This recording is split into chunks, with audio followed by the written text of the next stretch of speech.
right now on Inside Boston. Celebrities are flocking to Boston for their latest movies and creating a buzz around the city, even on BU's campus. Learn what attracts filmmakers to the hub. Ellen DeGeneres sent Boston University into a frenzy recently without even stepping foot on campus. Lexi O'Connor shows us how far some students went for great prizes. Local residents looking for tips on where to eat, drink, and catch live music can simply follow Tom O'Keefe's advice. We'll sit down with the man behind Boston Tweet. Thanks for tuning in. I'm Michaela McDonald. And I'm Grant Mukai, and we're bringing the news to you. Now, BUTV 10's award-winning news magazine program. This is Inside Boston.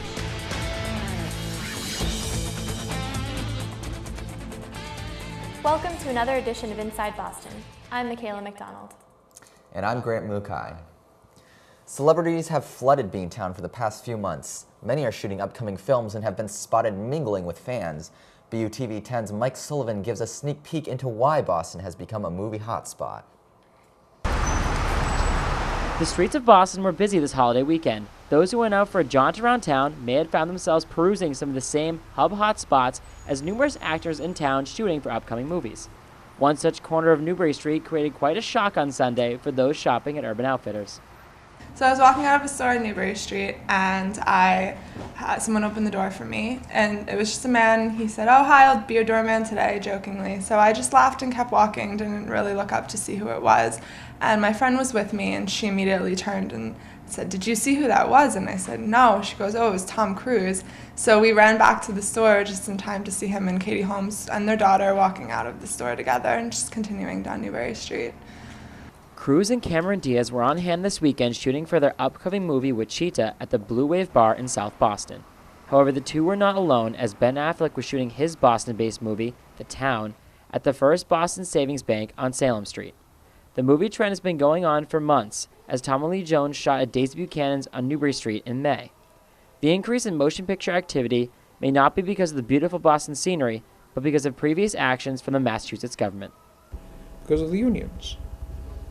It was too expensive and the like. But now that we have tax incentives, that's all there is to it. Same goes in Louisiana and New Mexico, some other places, Maine, and that's how film are being made.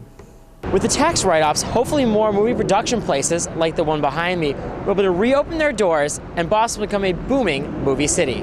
For BU10, I'm Mike Sullivan. There have been some areas of the city temporarily blocked off for the filming. The Zakim Bridge closed down for Tom Cruise's newest flick. Populated enclosed areas are a breeding ground for germs, which can be a disaster during flu season. Inside Boston's Eileen Reslin has the new precautions Catholic churches are taking.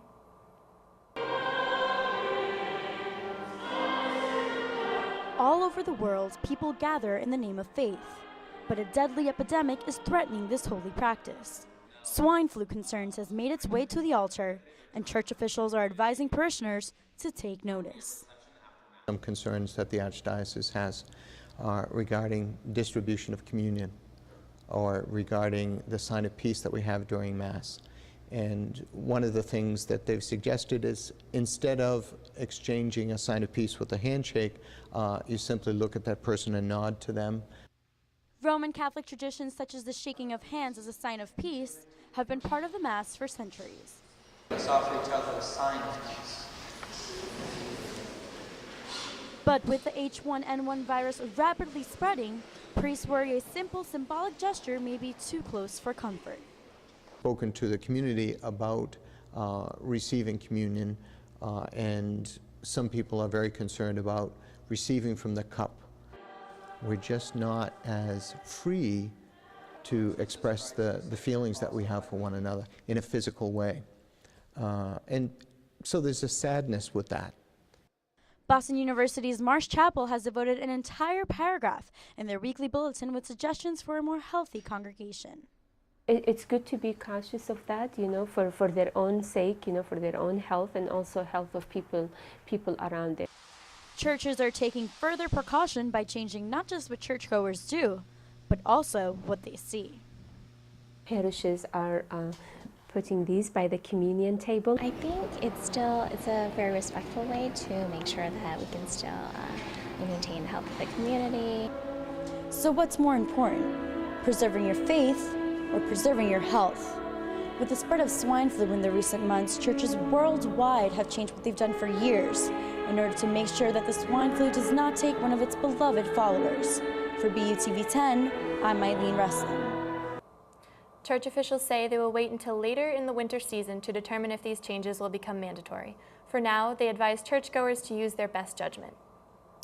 The Harvard Bookstore recently introduced a machine that can print any of 3.6 million books with next-day delivery guaranteed. BUTV 10's Olga Zukov has more on this novel idea. When Jeff Mayerson bought the Harvard Bookstore, he had an idea for an on-demand book printing machine that would make books more accessible to his customers. A year later, his idea became a reality. Paige M. Gutenberg, just weeks old, sits in the back corner of the store ready to print. And so the notion that I had was that we would be able to provide any book to our customers ever written in any format. So if they had special needs, let's say that they were visually impaired, we could have a large print format. Google Books has partnered with print-on-demand book machines to provide millions of scanned titles for on-demand printing. These public domain books will be sold at $8 per book. One of the things which has affected the financial aspects of running a bookstore is, of course, the competition from the online booksellers. Now, all of a sudden, with Paige M. Gutenberg, which is what we've called our machine, we have millions of books that we can provide to our customers, and they can be printed in 4 minutes. Printing a book takes between 4 and 10 minutes depending on the size of the book. It produces a full bound copy of the title. Mayerson anticipates that the book machine will be used to print not only public domain books and copyright titles, but also the works of customers. It doesn't only apply to the novel that they've written, that they've been working on for the last 10 years, but it can also be their grandfather's war diary, or a favorite collection of family recipes, or favorite love poems. Customers, however, are skeptical about the machine. I'm all for reading the texts and making them available in whatever way they can be, but I think there's nothing like a bookstore and actually holding the book in your hand. I don't know. We'll see how people receive it. It's all a matter of demand, right? If people don't demand that, then they'll shut it down. But perhaps the old and the new will come together to create a new book printing generation. Any book lover is also a browser, and I don't expect that to change. I think people who love books will want to browse.